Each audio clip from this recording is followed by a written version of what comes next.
Eu vou chamar agora a Manaus, a repórter Samira Benoliel. Ela vai trazer os dados para a gente, porque completa um ano do caos que se instalou nos hospitais com falta de oxigênio na cidade. Ô Samira, muito boa tarde para você. Qual que é a realidade das unidades de saúde aí na capital do Amazonas hoje?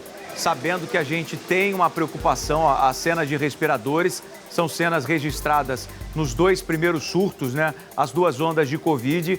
A gente vai trazer ainda nessa edição do SBT Notícias um dado que mostra que o número de ocupação de leitos de UTI subiu em todas as regiões do Brasil. Manaus, que sofreu o pior colapso da saúde pública nas 2 primeiras ondas, agora vive a incerteza desta 3ª onda. Samira, boa tarde. A situação atual aí da querida capital do Amazonas.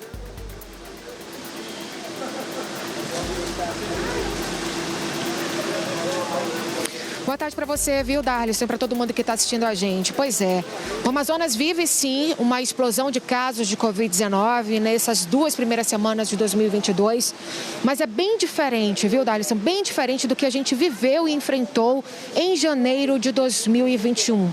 Com o avanço da vacinação, a gente tem percebido que muita gente, mesmo infectada, vacinada e que se infecta, tem apresentado o quadro clínico mais brando da doença. Isso tem permitido essas pessoas se tratarem em casa e não internadas nos hospitais, como a gente viu, né, no ano passado.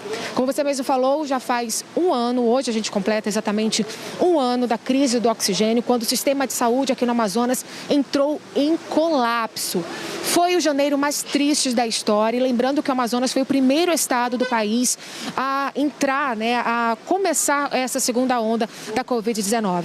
E a gente lembra aqui, todo mundo, toda a população e quem está assistindo a gente, que foram dias de terror, cenas de guerra realmente que todo mundo viveu, principalmente as pessoas que estavam internadas e familiares que corriam contra o tempo para comprar cilindro de oxigênio, para conseguir encher os cilindros para levar para dentro dos hospitais. O que aconteceu naquela época, viu, Darlison? Só para a gente relembrar aqui rapidamente.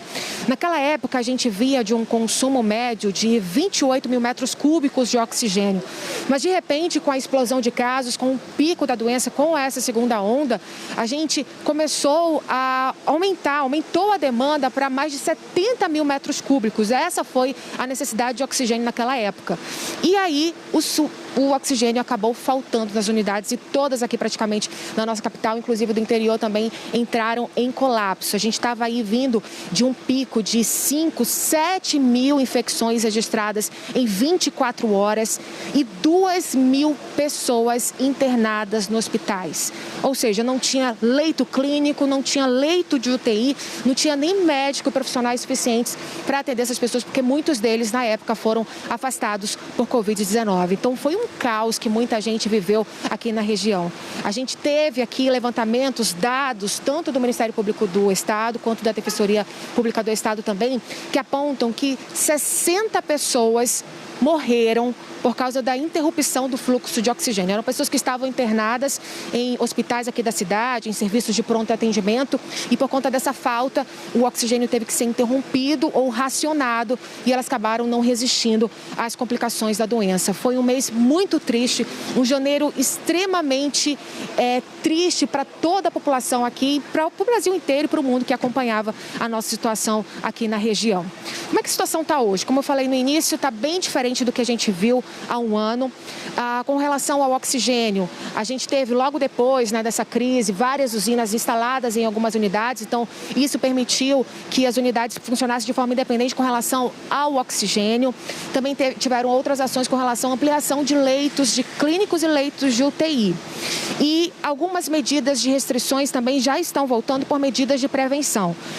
Na virada do ano, a Prefeitura de Manaus resolveu suspender por prevenção o Réveillon, a festa de Ano Novo, seguindo aí, né, a medida dos outros estados brasileiros. Então, a gente não teve Ano Novo aqui na nossa região, então deu para controlar alguns casos, deu para frear um pouco a pandemia. E agora também já teve um anúncio de que blocos de rua, o carnaval também vai ser cancelado, já foi cancelado, na verdade, aqui na nossa capital. Eventos com mais de 200 pessoas também estão proibidos de acontecer. Então, o governo do estado adotou essa medida. E agora, como estratégia, eles montaram um centro de testagem gratuito para poder diagnosticar de forma precoce, novos casos e colocar a população que testar positivo logo em isolamento. Então, a gente tem aí cerca de 7 mil pessoas sendo acompanhadas, já confirmadas com Covid-19 e sendo acompanhadas pelas secretarias municipais de saúde em todo o nosso estado. E internados, a gente tem menos de 200 pessoas. O número de óbitos também diminuiu muito, diferentemente do ano passado. Olha, no ano passado, em janeiro, a gente tinha em média de 200 pessoas morrendo todos os dias por Covid. Hoje, a gente tem aí menos de 10 pessoas e tem dias que a gente nem registra mais mortes. Então, o cenário é bem diferente, mas a preocupação, ela existe e está todo mundo atento aqui, principalmente os órgãos de vigilância. Então, já se tem estudado aí novas medidas de restrição e também o reforço da vacinação. Tanto é que agora os postos de vacinação foram para os supermercados. Então, a gente tinha aí postos de vacinação em centros de convenções, em UBS, também unidades básicas de saúde. E agora a gente tem postos de vacinação dentro de supermercados. Então, que isso para estimular a vacinação aqui da população, porque mais do que nunca a vacina tem se mostrado muito eficaz. Aqui na capital, mais de 80% da população já foi vacinada com as 2 doses do imunizante e em todo o estado, mais de 50%. Então, a gente continua aqui num grande reforço, numa força-tarefa para fazer com que todo mundo se vacine logo, para que a gente possa, frear a pandemia e não ter mais cenas como as que a gente enfrentou e a gente registrou em janeiro de 2021, viu, Darlison? Tá certo. Obrigada, Samira, pelas informações que ela traz direto lá do norte do país.